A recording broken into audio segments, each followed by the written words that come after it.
Literally বর্তমান Iran যুক্তরাষ্ট্রকে বিন্দুমাত্র দাম দিচ্ছে না। মানে একটা প্রাণীর চেয়ে একটা দাম আছে।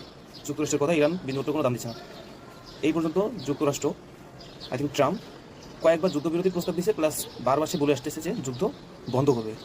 কিন্তু সে ইরানের দেওয়া যে প্রস্তাবগুলো সেখানে একমত হচ্ছে না। যার কারণে ইরান বলছে আমাদের কোনো প্রস্তাবে যতক্ষণ পর্যন্ত একমত হওয়া হবে তার আগে যুদ্ধ বন্ধ করবো না, ইভেন কোনো যুদ্ধ বিরতিও করবো না, আমরা 6 মাস যুদ্ধ চালিয়ে যাওয়ার সক্ষমতা আমাদের আছে। তো ডোনাল্ড ট্রাম্প করছে কি, যে কালকে ডোনাল্ড ট্রাম্প করছে যে 48 ঘন্টার জন্য যুদ্ধবিরতির প্রস্তাব দিয়েছে ইরানকে। ইরান এক কথা নাকচ করে দিয়েছে।